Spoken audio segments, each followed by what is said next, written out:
Hello viewers, কেমন আছেন সবাই? আশা করি ভালোই আছেন।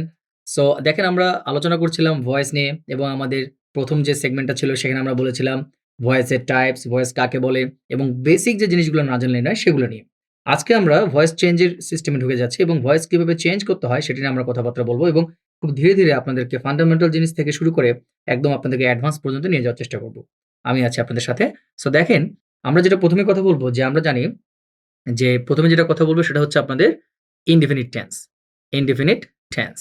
Indefinite tense. ঠিক আছে? মানে কিসের indefinite tense? আসলে indefinite tense এর যে ভয়েস গুলো আছে সেটা। দেখেন আমি কিন্তু এখানে বলিনি যে এটা কি প্রেজেন্ট indefinite নাকি পাস্ট indefinite নাকি ফিউচার indefinite। আমি কিন্তু এটা বলিনি একবারও। আমি বলেছি indefinite tense যতগুলো আছে সবগুলোর উপর আমরা কি করব আজকে ভয়েসের এক্সপেরিমেন্ট করব। তাহলে আমরা যদি এখানে একটা কথা বলি, ১ম এ যে জিনিসটা আমাদেরকে মাথায় রাখতে হবে সেটা হচ্ছে আমাদের যে সাহায্যকারী ভার্ব যেগুলো আছে সেগুলো আমাদের চেঞ্জ আমরা ঠিকমতো করতে পারবো কিনা। তাহলে আমি এখানে আপনাদেরকে একটা মার্ক করে দিচ্ছি। এখানে আমরা দিচ্ছি tense, এখানে দিচ্ছি আপনাদেরকে active, এখানে দিচ্ছি আপনাদেরকে passive। ঠিক আছে? তা টেন্স এর মধ্যে আমি যেটা ১ম এ বলব সেটা হচ্ছে আমাদের প্রেজেন্ট ইনডিফিনিট, প্রেজেন্ট ইনডিফিনিট। তাই না? তো আমরা জানি যে প্রেজেন্ট ইনডিফিনিট টেন্সে আমাদের সাহায্যকারী ভার্ব কি, কি থাকে? এটা উজ্জ্ব থাকে যদিও সেটা হচ্ছে আমাদের ডু অথবা ডাস, ডু অথবা ডাস। ঠিক তেমনি এখন এই ডু ডাসটা আমাদের চেঞ্জ হয়ে প্যাসিভ আমাদের হয়ে যাবে am অথবা is অথবা are। ঠিক আছে? এটা মাথায় রাখতে হবে। তারপর আমরা জানি যে এবার পাস্ট ইনডিফিনিটে চলে যাই আমরা। আমরা এবার চলে যাচ্ছি পাস্ট ইনডিফিনিটে। পাস্ট ইনডিফিনিটে ডু ডাসটা কি হয়ে যাবে? এটা হয়ে যাবে ডিড। এটা হয়ে যাবে ডিড। তাহলে এই ডিডটা আমাদের পাস্ট ইনডিফিনিট যদি আমরা বলি তাহলে এটা আমাদের হয়ে যাবে প্যাসিভে গিয়ে ওয়াজ অথবা ওয়্যার। ওয়াজ অথবা ওয়্যার। তাহলে বাকি থাকলো কি আমাদের ফিউচার ইনডিফিনিট। ঠিক আছে? তাহলে এটাকেও আমরা লিখে ফেলি। আমরা লিখছি এখানে ফিউচার ইনডিফিনিট। ঠিক আছে? সংক্ষেপে লিখলাম। তাহলে ফিউচার ইনডিফিনিটের সাহায্যকারী ভার্ব কি আমাদের? শ্যাল অথবা will। ঠিক আছে? তাহলে এটা আমাদের হয়ে যাবে shall be অথবা আমরা বলতে পারি এটাকে will be, shall be অথবা will be। আচ্ছা ভিউয়ার্স, তাহলে এখন আমরা একটা কাজ করি। এখন আমরা ৩ টা ভয়েসের যে ইনডিফিনিট টেন্স নিয়ে যে আমরা আলোচনা করছি, এই ৩ টা সেন্টেন্সকে আমি আপনাদের সামনে এখন পাশাপাশি রেখে একসাথে এটাকে চেঞ্জ করব যাতে আমাদের বুঝতে সুবিধা হয়। তো ধরেন আমরা এখন কোথায় আছি? বর্তমানে আছি। তাহলে এটা হচ্ছে আমাদের বর্তমান, এটা হচ্ছে আমাদের পাস্ট, এটা হচ্ছে আমাদের ফিউচার। তাহলে এখন আসেন আমি যদি এখানে ১ম একটা সেন্টেন্স দিই আপনাদেরকে। যেমন আমি দিলাম, ধরেন কেউ একজন চা খাচ্ছে। তাই না? আমরা তো আসলে পান করছে। তাহলে এটাকে আমরা বলছি এভাবে যে হি টেকস টি। তাহলে সে চা পান করে। তাহলে এই যে এটা আমাদের কি প্রেজেন্ট ইনডিফিনিট টেন্সে আছে। তাহলে এটাকে যদি আমি একটু পাস্টে লেখার চেষ্টা করি বা পাস্টে কনভার্ট করার চেষ্টা করি তাহলে আমরা কি লিখব? যে হি টুক টি। সে চা পান করেছিল। ঠিক আছে?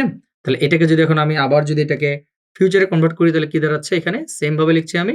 তাহলে হি উইল টেক টি। সে চা পান করবে। তাহলে he takes tea, he took tea and he will take tea. পাশাপাশি রেখেছি। তাহলে এখন আসেন তো আমরা মাঝখান থেকে আসি এবার। মাঝখানে একটু দেখেন, এখানে আমাদের সাবজেক্ট কে? এই যে আমাদের সাবজেক্ট, এটা আমাদের অবজেক্ট। আর ভার্ব কোনটা? এইটা। এবং আমরা কিন্তু জানি যে ভার্ব সবসময় কি হবে? V3 তে থাকবে। এটা কিন্তু কখনো, কখনো ভুল করা যাবে না। ঠিক আছে? তাহলে আমরা এখন যদি বলি যে টি ইজ টেকেন বাই হিম। তার দ্বারা চা পান করা হচ্ছে। তারপরে টি ইজ টেকেন বাই হিম। তাহলে ঠিক তেমনি আমরা যদি এখানে আসি তাহলে এখানে আমাদের ইজটা কি হয়ে যাবে? এই ইজটা হয়ে যাবে আমাদের ওয়াজ। তাহলে আমরা এখানে বলতে পারি যে টি ওয়াজ টেকেন বাই হিম। তাহলে টি ওয়াজ টেকেন বাই হিম। আচ্ছা, তাহলে এখন যদি আমি এখানে বলি যে এখানে কি আছে? উইল। আমরা জানি কি? শ্যাল অথবা উইল থাকলে কি হয়? শ্যাল বি অথবা উইল বি হয়। ঠিক আছে? তাহলে আমরা এখানে যদি বলি যে tea will be taken by him. খুব একটা কঠিন কিছু? না, কঠিন কিছু না। কিন্তু আমাদের বিষয়টা হচ্ছে আমাদেরকে একদম ফান্ডামেন্টাল জায়গাগুলো কখনো উইকনেস থাকা যাবে না ফান্ডামেন্টাল জায়গাগুলোতে। এই জায়গাগুলো আমাদেরকে কনসেপ্টগুলো ভালো করে ক্লিয়ার করে, বেসিক গুলো ক্লিয়ার করে আমাদেরকে আস্তে, আস্তে সামনের দিকে যেতে হবে। এবং আমাদের আলোচনার টপিকটা কি? ভয়েস। তো ভয়েস সম্পর্কে আপনাদের যতটুকু আলোচনার দরকার ততগুলোই আমরা আলোচনা আজকে করে ফেলব। ঠিক আছে? তো এখন একটা জিনিস খেয়াল করেন, আমরা আলোচনা করছি ইনডিফিনিট টেন্স নিয়ে। তাহলে এখানে আমরা যদি আমি আপনাদেরকে আরেকটা সেন্টেন্স দিই নতুন করে। ধরেন আসিফ নামে একটা ছেলে আছে এবং সে আমাকে কি করলো? ধন্যবাদ জানালো। তাহলে আমি যেন বললাম যে আসিফ থ্যাঙ্কস মি, সে আমাকে ধন্যবাদ জানায়। আসিফ থ্যাঙ্কস, এটা আমি কেটে দিচ্ছি। Asif thanks me. ঠিক আছে? তাহলে কি আসিফ আমাকে ধন্যবাদ জানায়। তাহলে এই সেন্টেন্সটাকে যদি আমি এখন পাস্টে লিখি তাহলে কি হবে? এখানে যদি আমি লিখি তাহলে এটা একদিনের মধ্যে লিখলাম যে আসিফ থ্যাঙ্কড মি। আসিফ ধন্যবাদ, আমাকে ধন্যবাদ জানিয়েছিল। ঠিক আছে? তাহলে এখানে আমি লিখছি আবার ২ নাম্বার দিয়ে। তাহলে এখানে আসিফ উইল থ্যাঙ্ক মি। তাহলে আসিফ আমাকে ধন্যবাদ জানাবে। তাহলে এখন দেখেন আমি যদি বলি তাহলে এখানে আসিফ হচ্ছে আমাদের সাবজেক্ট আর মিটা হচ্ছে আমাদের অবজেক্ট আর এখানে থ্যাঙ্কস কি? এটা আমাদের ভার্ব। তাহলে I am thanked by Asif. Very simple. ঠিক আছে? আচ্ছা, তাহলে এখানে যদি বলি তাহলে কি হবে এখানে? এখানে হবে হচ্ছে I was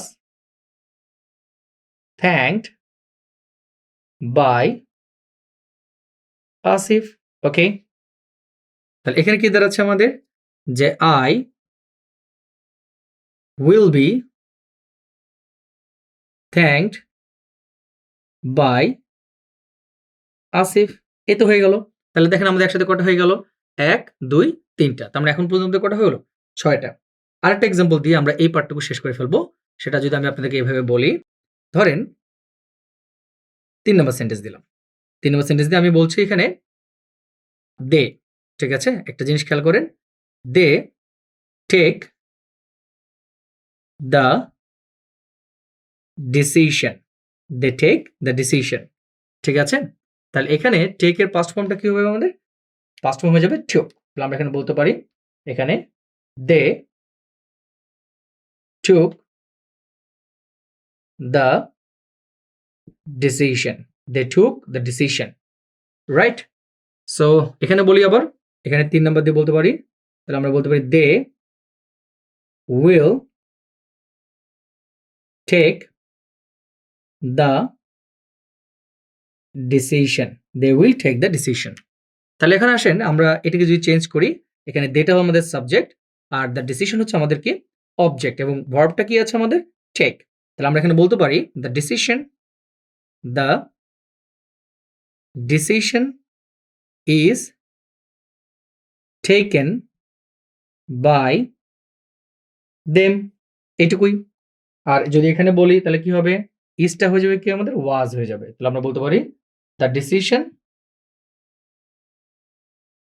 was taken by them. The decision was taken by them. Right?